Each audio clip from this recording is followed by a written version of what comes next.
여러분 반갑습니다. 말씀의 뿌리 내린 믿음 63번째 묵상 말라기 1장 10절에서 11절입니다. 만군의 여호와가 이르노라 너희가 내 제단 위에 헛되이 불사르지 못하게 하기 위하여 너희 중에 성전 문을 닫을 자가 있었으면 좋겠도다. 내가 너희를 기뻐하지 아니하며 너희가 손으로 드리는 것을 받지도 아니하리라. 만군의 여호와가 이르노라 해 뜨는 곳에서부터 해 지는 곳까지의 이방 민족 중에서 내 이름이 크게 될 것이라. 각 처에서 내 이름을 위하여 분향하며 깨끗한 제물을 드리리니 이는 내 이름이 이방 민족 중에서 크게 될 것임이니라. 아멘.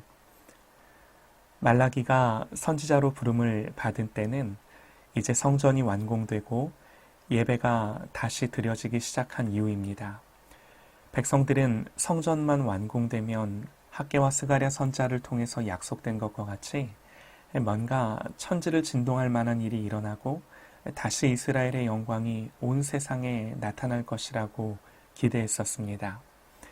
그러나 그들은 여전히 페르시아 제국 치하에 살아야 했고요.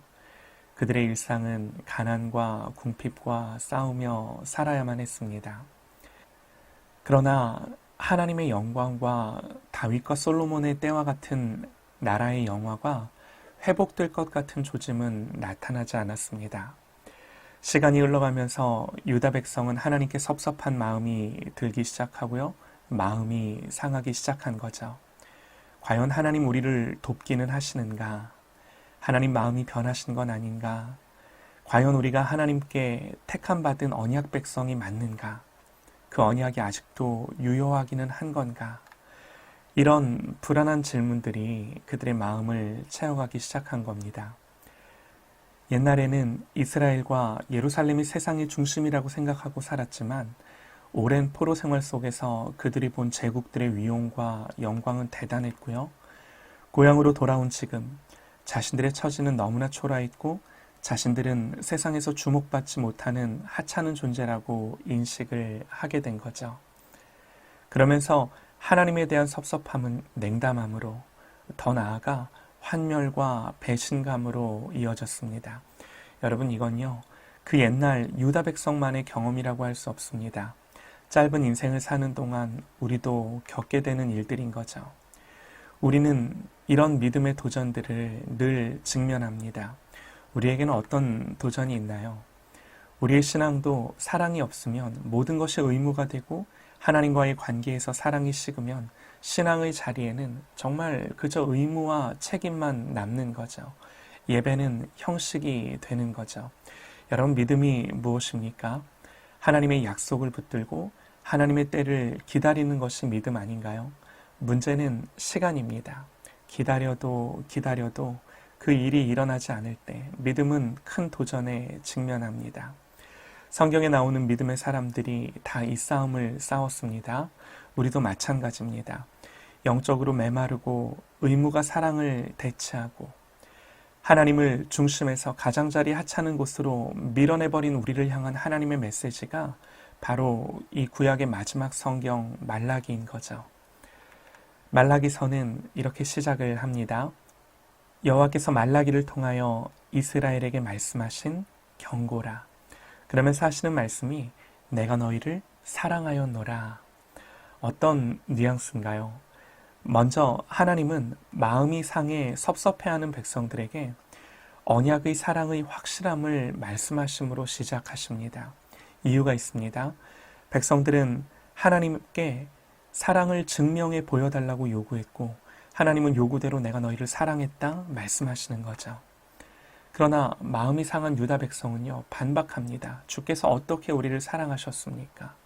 이 말은요 사랑하신 게 고작 이겁니까? 그런 거예요. 말라기 서두에 하나님은 야곱과 에서를 언급하시면서 이렇게 반문하는 이스라엘 백성들에게 에서의 후손인 에돔 족속을 생각해 보라고 하십니다.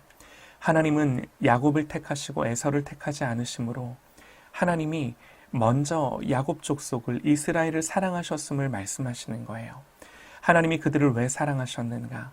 그들의 선함이나 악함이나 그들의 기질적인 장점이나 단점 이런 것들에 근거하신 것이 아니라 전적으로 하나님의 주권적인 선택, 하나님이 사랑하셔서 선택하셨다고 말씀하시는 거죠.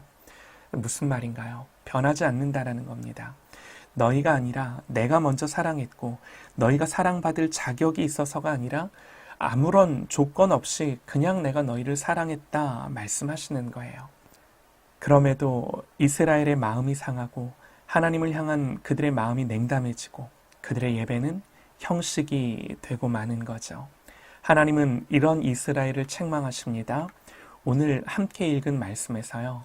만군의 여호와가 이르노라 너희가 내 제단 위에 헛되이 불사르지 못하게 하기 위하여 너희 중에 성전 문을 닫을 자가 있었으면 좋겠도다. 성전 문을 닫고 싶으시다고. 아니 지금까지 학개와 스가랴 선지자를 통해 하나님 성전 문을 여셨어요. 그런데 다시금 뭐라고 말씀하세요? 성전 문을 닫고 싶으시다고. 하나님 오죽하면 이렇게까지 말씀하시겠습니까? 하나님을 향한 사랑이 식으면 예배가 형식이 되는 것은 당연한 귀결입니다. 성전은 지어졌습니다. 그래서 예배 자체를 그만두지는 않아도 거기서 드려지는 예배가 형식이 되고 만 거죠. 여러분, 우리의 신앙에 있어서 늘 점검하고 돌아봐야 하는 것이 이것입니다. 하나님을 향한 감동이 있는가? 하나님을 사랑하는가? 하나님의 은혜의 맛을 맛보는가? 우리의 믿음 생활에서 하나님에 대한 사랑을 회복하라는 것입니다.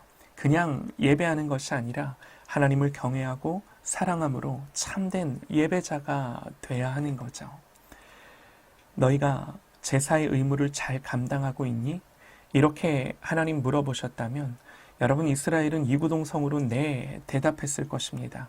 그러나 하나님은 베드로에게 물으셨던 것처럼 너희들 나를 사랑하니 묻고 계신 거예요. 그러면서 구약의 마지막 메시지는 그 사랑의 예배, 참된 예배를 회복하라는 것입니다. 단지 형식적인 예배를 말하는 것이 아닙니다. 성경이 우리에게 일관되게 가르치는 것이 있습니다. 예배가 무너지면요, 삶도 무너집니다. 창세기에서 하나님 예배를 받지 않으신 결과를 가인을 통해 보여주세요. 성경은 예배의 문제로 시작해서 오늘 말라기서 예배의 문제로 끝나는 거죠. 하나님을 경외하는 예배의 회복이 없이는 우리의 삶에 하나님의 은혜나 긍휼을 기대할 수 없는 거예요. 그러므로 먼저 하나님에 대한 사랑 그리고 하나님을 경외하는 참된 예배가 회복되는 저와 여러분이 되시기를 소망합니다. 하나님 분명히 말씀하세요. 11절에요. 만군의 여호와가 이르노라 해 뜨는 곳에서부터 해 지는 곳까지의 이방 민족 중에서 내 이름이 크게 될 것이라. 각처에서 내 이름을 위하여 분향하며 깨끗한 제물을 드리리니 이는 내 이름이 이방 민족 중에서 크게 될 것임이니라. 여러분 이것이 역사의 종착지입니다. 우리가 무엇을 향하여 무엇을 위하여 살아가야 하는지는 자명합니다. 이 하나님의 마지막 그림에 저와 여러분이 그려져 있음을 믿으시기 바랍니다. 그러므로 예배를 회복하고 마음을 다하고 하나님을 경외함과 사랑함으로 이 마음이 먼저 회복되기를 원하는데요. 주일 예배뿐만 아니라 우리의 모든 삶에서 하나님을 향한 태도와 마음이 그러한 마음이 되기를 간절히 소망합니다.